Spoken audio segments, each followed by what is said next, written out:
It blows my mind every time a skinny guy in the gym tells me that they're trying to get big and they say, oh, but I'm eating so much already. You know what that tells me? You're not tracking your food and you're not tracking your calories. Now, I say this to so many people because you need to do this to know what you're eating, how much you need to eat, and what you need to do to gain weight and to be consistent. The one thing that's keeping you down in this situation is your natural body fat set point. Your body fat set point is a natural adaptation that sets the average amount of food that you tend to eat every day. So your hormones are likely to signal you to eat less after a certain overeating period, or eat more if you haven't eaten as much as your body expects you to have eaten in a given day.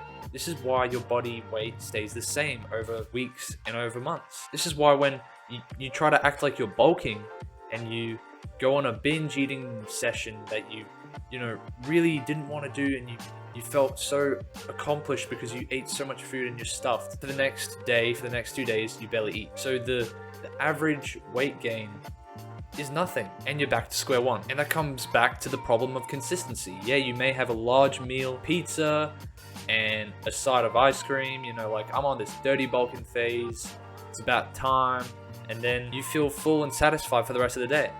So then what does that mean? That means you don't eat anything else. You may as well have not eaten that crappy food to begin with. So tracking your food and having a metric, a piece of evidence to compare to yourself, be accountable to, so that you actually see what you've eaten today, what you've eaten yesterday, if you've skipped a meal, if you've undereaten by 1,000 calories one day. This is accountability for you to learn to be consistent. And as someone who's done this, I've used MyFitnessPal, I've tracked everything I've eaten. I've used a food scale for over 2 years straight. And at this point, it's just second nature. And it can work for anyone. Consistency can work for anyone in bulking. No matter how intolerant of food you are, there is still ways to add in extra calories every single day. That doesn't feel like such a task and such a burden on your day to make sure you're eating so much food. So these are the foods that I tend to gravitate towards when I'm bulking, and what got me from a skinny little hard gainer with no muscle on me to currently sitting around 90 to 100 kilos and doing well for myself, building muscle and feeling great. Number one, the most easy thing you can add is oil. I prefer olive oil as it doesn't have too much of a taste. You can add it to savory meals, you can add it to sweet meals, you can add it to drinks. Batshit crazy enough to do so. And when you add oils, you can barely see it, you can barely taste it. It adds moisture to your meals so that, when you're eating something that's like grainy, you can get it down quicker and you can move on to the next meal and not feel as stuffed. Higher calorie milks, so that would be full fat milk instead of skim milk.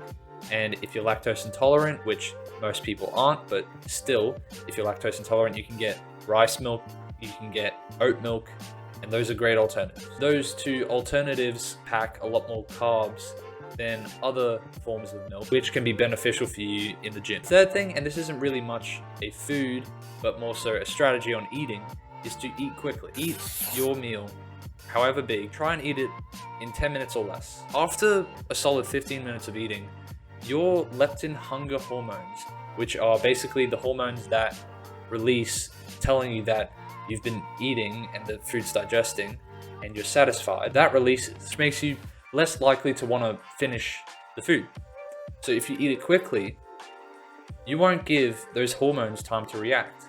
And therefore, when you're done with the meal, got it done and over with, and you can feel full afterwards. This allows you to get more meals in throughout the day and increase the total amount of calories and food that you've eaten and be more consistent in gaining weight. Another useful tool is meal prepping. Having a pre-prepped meal is a lifesaver when I'm tight on time and I need something that's really big on calories to sustain me throughout a hard work day or a very active day. It helps me stay on top with my energy intake and allows me to stay in a calorie surplus for the rest of the day. The fifth tool, and this is something which you should try to do less whilst trying to gain weight, that would be high intensity exercise.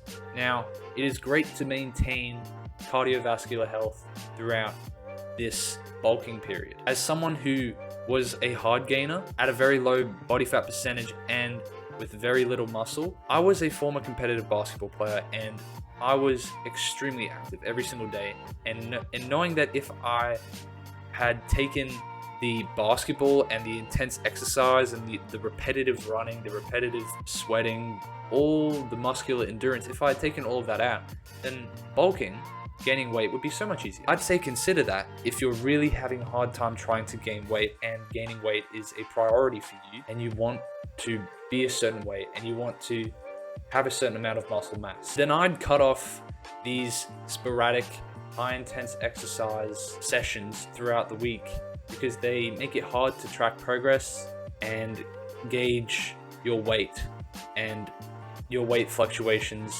become too inconsistent, and that's not helpful for what you're trying to do. The final tip, and this is very specific, but I found it very helpful in my bulking journey. I'd advise you research the Vertical Diet by Stan Efferding. Now, Stan Efferding is a well-renowned power builder, powerlifting, record-holding champion, and a very successful fitness influencer, businessman, all that stuff. He has his own ebook on his diet and his philosophy on dieting. You don't have to get it, but you can just research some videos how he templates his diet to make it very hard gainer friendly to gain weight. He proposes to eat foods that sit well with your gut, that are easy to digest, that you can eat more of more frequently. So that'll be whole foods, specifically beef, mince, so that it's easy to chew, rice, very quick digesting, easy to utilize carb, and simple fats like eggs, avocados, and all that, all the healthy stuff. I'd advise you research on how he eats and how he advises his clients to eat, because it's honestly the healthiest way that I can see someone bulking into the future without doing a dirty bulk and having to resort to pizzas, candy, ice cream, fast food, and all that junk. Because you may be able to gain weight easily by eating those things every day, but you won't end up with the best physique that you wanted. Lastly, for bulking, it's not just about what you eat, but it's also about the goals in the gym that you want to fulfill. When you eat in a surplus, meaning you're eating more energy than your body needs to maintain its weight, you have raw materials to freaking push that barbell through the fucking roof. So make a daring strength goal. Work on your form for your deadlift and try to lift your body weight in your deadlift. If you can lift your body weight, then try and lift 1.5 times your body weight. Try and make these goals whilst you're gaining weight, whilst you're trying to build muscle. This can give you motivation to train harder in the gym, and all in all, you'll end up enjoying the process a lot more. Another goal you could strive for is a physique goal. So you can have a certain body part that you want to focus on building muscle for. It could be your arms, your chest, back, legs, anything. And when you have a physique goal, you could have a certain weight that you could be looking to reach, a certain frame that you want to fill out maybe. This is very useful in figuring out how long you want to go for and how far you want to take the bulk. So find a goal that makes you willing to do the uncomfortable, hard work of dieting when no one else is willing to, because that will set you apart. If no more lost potential, I'm Nick Steep. I'll see you in the next one. Peace.